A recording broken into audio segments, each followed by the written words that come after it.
Jesus mocked by the guards.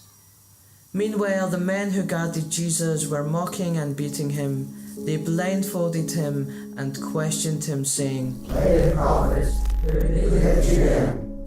And they continued heaping insults on him. Jesus before the Sanhedrin.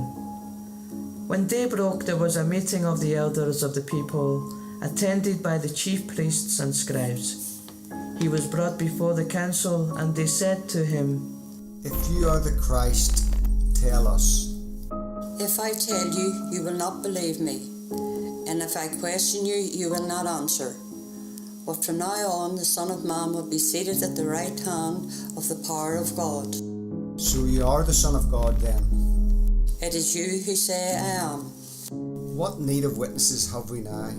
We have heard it for ourselves from his own lips. The whole assembly then rose, and they brought him before Pilate. Jesus before Pilate.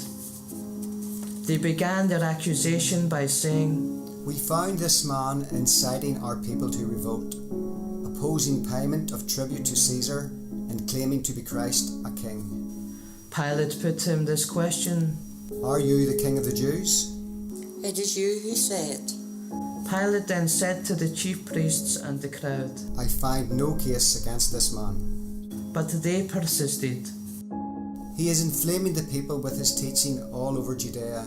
It has come all the way from Galilee, where he started down to here."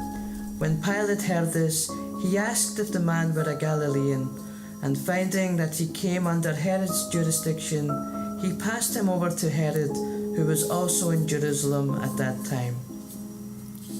Jesus before Herod. Herod was delighted to see Jesus. He had heard about him and had been wanting for a long time to set eyes on him. Moreover, he was hoping to see some miracle worked by him. So he questioned him at some length, but without getting any reply. Meanwhile, the chief priests and the scribes were there, violently pressing their accusations. Then Herod, together with his guards, treated him with contempt and made fun of him. He put a rich cloak on him and sent him back to Pilate. And though Herod and Pilate had been enemies before, they were reconciled that same day. Jesus before Pilate again. Pilate then summoned the chief priests and the leading men and the people. He said, "You brought this man before me as a political agitator. Now I have gone into the matter myself in your presence and found no case against him, nor has Herod either, since he has sent him back to us. As you can see, the man has done nothing that deserves death, so I shall have him flogged and then let him go." But as one man they howled, This man had been thrown into prison for causing a riot in the city and for murder. Pilate was anxious to set Jesus free and address them again, but they shouted back, "Crucify him! Crucify him!" And for the third time he spoke to them. "Why? What harm has this man done? I have found no case against him that deserves death, so I shall have him punished and then let him go." But they kept on shouting at the top of their voices, demanding that he should be crucified, and their shouts were growing louder. Pilate then gave his verdict. Their demand was to be granted. He released the man they asked for, who had been imprisoned for rioting and murder, and handed Jesus over to them to deal with as they pleased. The way to Calvary. As they were leading him away, they seized on a man, Simon from Cyrene, who was coming in from the country, and made him shoulder the cross and carry it behind Jesus. Large numbers of people followed him, and of women too, who mourned and lamented for him. But Jesus turned to them and said, Daughters of Jerusalem, do not weep for me. Weep rather for yourselves and for your children. For the days will surely come when people will say, Happy are those who are barren, the wombs that have never borne, the breasts that have never suckled. Then they will begin to say to the mountains, Fall on us, to the hills, cover us. For if men use the green wood like this, what will happen when it is dry? Now with him they were also leading out 2 other criminals to be executed. The crucifixion. When they reached the place called the Skull, they crucified him there, and the 2 criminals also, one on the right, the other on the left. Jesus said, Father, forgive them. They do not know what they are doing. Then they cast lots to share out his clothing. The crucified Christ is mocked. The people stayed there watching him. As for the leaders, they jeered at him, saying, He saved others, let us save himself, if he is the Christ of God, the chosen one. The soldiers mocked him too, and when they approached to offer him vinegar, they said, If you are the King of the Jews, save yourself.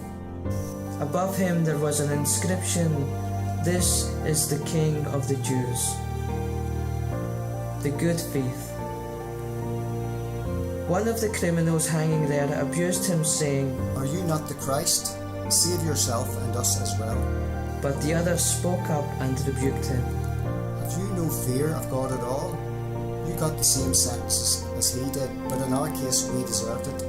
We are paying for what we did, but this man has done nothing wrong. Jesus, remember me when you come into your kingdom. Indeed, I promise you today, you will be with me in paradise.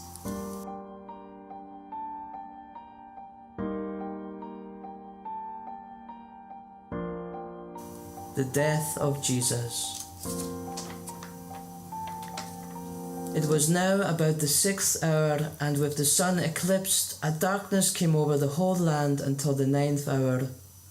The veil of the temple was torn right down the middle, and when Jesus had cried out in a loud voice, he said, Father, into your hands I commit my spirit.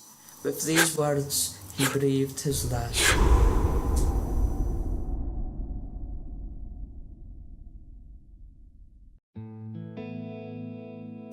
After the death. When the centurion saw what had taken place, he gave praise to God and said, This was a great and good man. And when all the people who had gathered for the spectacle saw what had happened, they went home beating their breasts.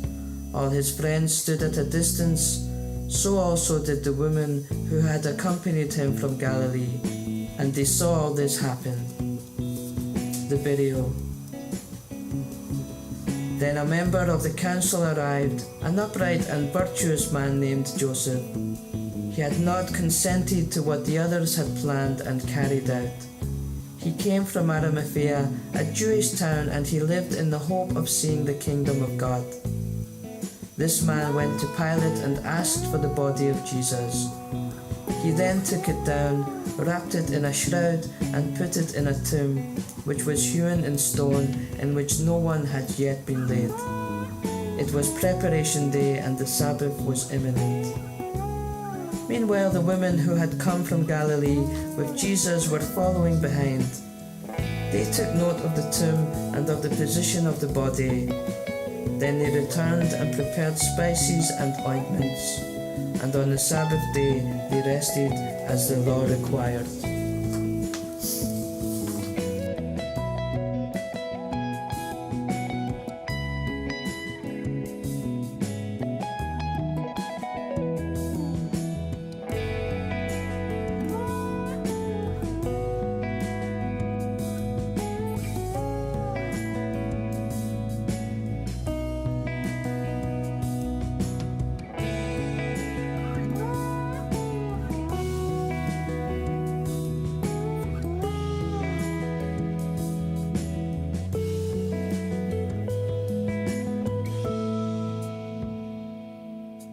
Sorry about the mistakes. Don't worry, that's good. That's lovely. Thank you, guys. You were brilliant, Maureen. Huh? You were brilliant. You had a lot to read there. Listen, if one person listens to that in the next week or two, God's work's been done.